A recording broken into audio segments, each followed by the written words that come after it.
နောက်ဆုံးကျွန်တော်ရဲ့ rental property လေးလည်းဖြစ်တယ်ကျွန်တော် cash flow လည်းရတယ် appreciation လည်းရတယ်အဲ့တော့ကျွန်တော်တို့ကတော့ဒီ investment လေးอ่ะဆိုဒါပေမဲ့အကုန်လုံးကောင်းနေလားဆိုတော့အကုန်လုံးမကောင်းနေဘူးပုံစံတိုင်းမှာကျွန်တော်ဗီဒီယိုတွေပြီးခဲ့နေမှာကျွန်တော်ပြင်ဆင်ရမယ့်ဟာလေးတွေကျွန်တော်အားနည်းချက်လေးတွေကိုကျွန်တော်ပြောလိုက်ပြတာရှိအဲကြောင့်မလို့ဗီဒီယိုလေးကိုအဆုံးထိပြီးအောင်ကြည့်ပေးပါဦးအဲ့တော့ကဲအခုကျွန်တော်ပြောသားမှာတော့ဒီ room share တွေမှာပါလာတဲ့ပေါ့နော်အားနည်းချက်လေးတွေကိုယ့်ဘက်ကပြင်ဆင်ရမှာလေးတွေကိုကျွန်တော်ပြောပြသွားပါမယ်ကဲကြည့်ရအောင်နံပါတ်1ကတော့ကျွန်တော်တို့wears and tears ပေါ့နော်ကိုကအင်္ဂါတွေအများကြီးထားတယ်ဆိုတော့ကိုအင်္ဂါအရန်ထိကြိုက်ပါတယ်ပုံမှန်ကွာမီတာစုတစုအားအထက်ကွာမီတာစုတော့အခန်း6ခန်းဆိုတော့မီတာစု6ခုကိုအားလို့ပေါ့နော်အဲ့တော့အိမ်မှာမီးဖို့ချောင်းတို့ရေချိုးခန်းတို့ပေါ့နော်ဒီ living room တို့ usage ကပိုများတယ်အဲ့ဒါကိုအိမ်က maintenance အများကြီးပိုလုပ်ရတယ်ပြီးတော့ကျွန်တော်အိမ်ကပျက်စီးရလွယ်တယ်ပေါ့နော်ထိကကျွန်တော်ဆေးရပါတယ်ဆိုလို့ရှိရင်ခဏပြန်လုပ်ပေးရတာတို့ကျွန်တော်မီးလုံးတွေလဲပေးရတာတို့အဲ့လိုမျိုး maintenance တော့များတယ်ပြီးတော့နံပါတ်2ကကြတော့ကျွန်တော်တို့ turnover rate ပေါ့ကျွန်တော်တို့ကအခန်းချင်းငါးဖြစ်တဲ့ကြောင့်မလို့ဒီ tenant တွေကအင်္ဂါတွေအကြိုက်မနေဘူးပေါ့နော်သူက3လနေထွက်သွားရလူရှိတယ်6လနေထွက်သွားရလူရှိတယ်အဲ့တော့ကိုကမြဲတဲ့ market ပေါ်မှာမြဲတဲ့အိမ်ငါးရှာနေရတာပေါ့နော်ကိုက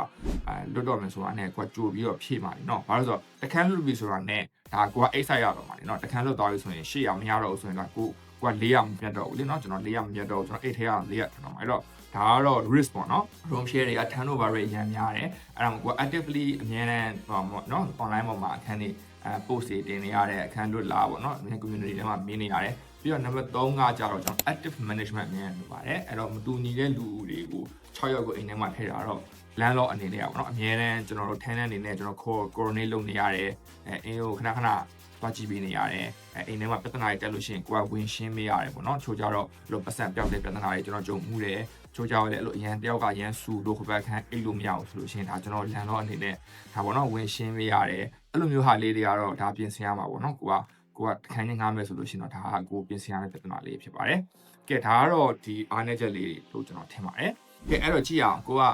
US မှာကိုကဘယ်လို investment ပုံစံမျိုးနဲ့ကိုယ့်ရဲ့ personality နဲ့ကြိုက်လဲပေါ့နော်တကယ်လို့ကိုမှာက20% down payment နဲ့ချနိုင်တယ်ကိုကလူတွေကို manage လုပ်ကြတာမကြိုက်ဘူးကိုအလုပ်တစ်ဖက်နဲ့ကိုအလုပ်ရှုံနေတယ်အဲ့ဒါဆိုရင်တော့ကျွန်တော်တို့ကဒီအိမ်လုံးငှားတဲ့ model လေးကိုပြန်ပြီးတော့အားပေးပါတယ်အိမ်လုံးငှားတာဒါအိမ်လေး maintenance လေးလုပ်ရတာတက်တာတယ်အခန်းလူငှားလဲခဏရှာကြမလို့သူတစ်ခါနေတစ်နှစ်ခွဲပေါ့နော်အဲ့လိုမျိုး long contract တွေနေတယ်ပြီးတော့သူတို့အိမ်ကို take care လုပ်တယ်ပေါ့နော်သူတို့မိသားစုသူတို့နေတဲ့အိမ်ဆိုတော့အဲ့တော့အဲ့လိုလူမျိုးတွေဆိုရင်တော့ကျွန်တော်က single family ကိုအလုံးလိုက်ပဲငှားစေချင်ပါတယ်တကယ်လို့ကိုကမဟုတ်ဘူးကိုမှ down payment တိတ်မရှိဘူးပေါ့နော်အဲ့တော့ကိုယ့်ရဲ့ payment mortgage ကမြင့်တယ်အဲ့ဆိုတော့ room share option ရှိတယ်ပေါ့နော်ကျွန်တော်ပြီးတော့ကိုကလည်းဒီလိုမျိုးtenant အနေနဲ့အဲ့လို coordinate လုပ်နေရတာကြိုက်တယ်ကိုကအိမ်ပြင်ကလည်းကြိုက်တယ်အဲ့လိုလူတွေအတွက်ဒီ maintenance လုပ်ရကြိုက်တဲ့လူတွေပေါ့နော်အဲ့လိုမျိုးခေါင်းနည်းနည်းရှုပ်ခံနိုင်တဲ့လူတွေပေါ့အဲ့လိုခေါင်းရှုပ်ခံရတယ်ဆိုတော့ဒီ room share model လေးကကောင်းပါတယ်ဘာလို့လဲဆိုတော့သူက cash flow အများကြီးပိုထွက်တယ်ပေါ့နော်တခန်းချင်းငှားတာကတော့ပတ်စံတော့ပိုရတယ်ကဲအဲ့တော့တင်ရောပေါ့နော်ဘယ်လိုလူမျိုးလဲကိုငှားမဲ့မျိုးမှာကိုငှားမဲ့နေရမှာပေါ့နော်ကိုကဒီ room share ကပိုအဆင်ပြေမလားလုံးငှားတာပိုအဆင်ပြေမလားကဲအားလုံးပဲဒီဗီဒီယိုလေးကနော်အထောက်အကူဖြစ်မယ်လို့ထင်ပါတယ်ကဲနောက်ဗီဒီယိုမှာကျွန်တော်ရဲ့နောက်ထပ် rental property တခုကျွန်တော်ထပ်ဝယ်ဖြစ်တယ်ပေါ့နော်ဒီအိမ်လေးဝယ်တာကျွန်တော်အဆင်ပြေဖြစ်သွားတော့ကျွန်တော်နောက်အိမ်ကိုထပ်ပြီးတော့ဝယ်တယ်ပေါ့နော်နောက်အိမ်ထပ်ဝယ်တော့ကျွန်တော်1 million နီးပါးเนาะပေးရတဲ့အိမ်ကိုကျွန်တော်ထပ်ပြီးတော့ဝယ်တယ်အဲ့မှာကျွန်တော်အမှားတွေ